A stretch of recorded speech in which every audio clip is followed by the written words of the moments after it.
하나님의 창조 명령과 행복한 가정 인구 감소의 해답. 대한민국의 인구 문제는 이제 심각한 위기에 처해 있습니다.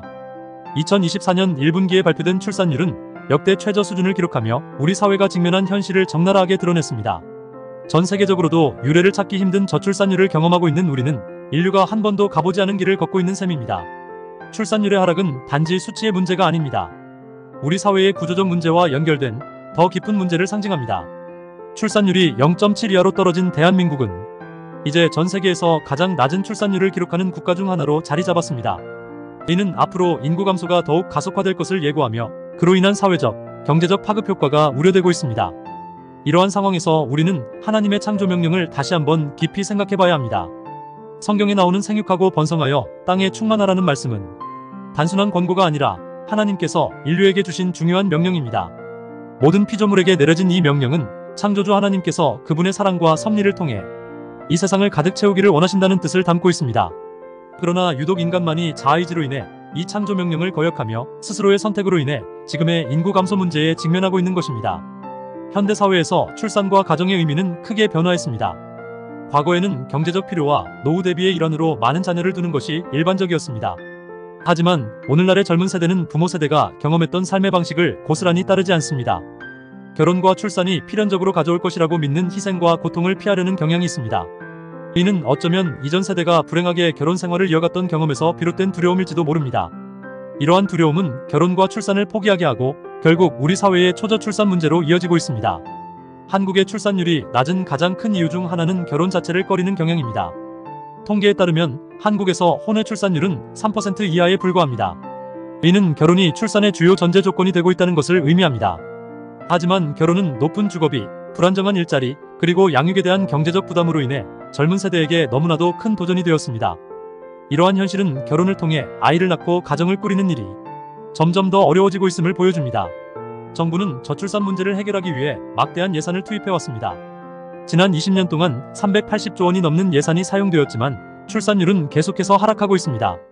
이는 현재의 정책이 더 이상 효과적이지 않다는 것을 보여주며 새로운 접근이 필요함을 시사합니다. 20년 전의 정책들은 당시의 경제적 상황과 사회적 요구에 맞춰졌을 수 있지만 지금의 한국은 그때와는 다른 도전에 직면해 있습니다. 저출산 문제를 해결하기 위해서는 단순한 경제적 지원을 넘어서는 더 큰 변화가 필요합니다. 결혼과 출산을 장려하는 것만으로는 충분하지 않습니다. 젊은 세대가 안정된 일자리와 주거를 확보하고 가족을 이루는 데 있어서 행복을 찾을 수 있는 사회적 환경이 조성되어야 합니다. 이는 정부의 정책뿐만 아니라 사회 전체의 변화와 협력이 필요한 과제입니다. 또한 우리는 가족의 가치와 의미를 재조명할 필요가 있습니다. 결혼과 출산을 단순한 의무로 여기기보다 서로를 존중하고 사랑하며 함께 성장하는 과정으로 바라보아야 합니다. 행복한 가정은 희생의 결과가 아니라 서로를 위한 배려와 이해에서 시작됩니다. 하나님께서 원하시는 가정이란 바로 이러한 가정입니다. 하나님은 우리가 서로 사랑하고 서로를 위해 희생하며 가정을 통해 그분의 사랑을 실천하기를 원하십니다. 우리 사회가 하나님의 창조 명령을 무시하고 자아의지로만 행동할 때 그 결과는 오늘날 우리가 직면한 인구 감소와 같은 문제로 나타납니다. 그러나 우리는 여전히 선택할 수 있습니다. 과거의 방식에서 벗어나 새로운 길을 모색하며 하나님의 명령에 순종하고 그분의 뜻에 따라 행복한 가정을 이루는 것입니다. 이제 우리는 과거의 방식에서 벗어나 새로운 길을 모색해야 합니다. 저출산 문제는 단순히 숫자의 문제가 아니라 우리 사회의 미래와 직결된 문제입니다. 부모가 행복하고 자녀가 축복이 되는 사회를 만들기 위해 정부와 사회가 함께 노력해야 합니다.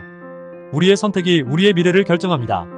이제 우리는 더 나은 미래를 위한 첫 걸음을 내디딜 때입니다. 이 모든 변화의 시작은 행복한 가정을 만드는 데 있습니다. 성경에 나오는 생육하고 번성하여 땅에 충만하라는 말씀처럼 우리는 번성과 성장을 통해 사회와 개인 모두가 함께 충만한 삶을 누릴 수 있는 방향으로 나아가야 합니다.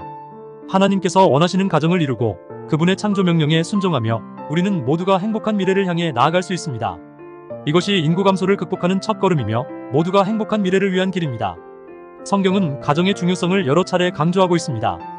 에베소서 5장 25절에서 33절 사도 바울은 남편들이 아내를 사랑하고 아내들이 남편을 존경하도록 가르칩니다. 이는 가정 내에서의 상호 존중과 사랑이 얼마나 중요한지를 보여줍니다.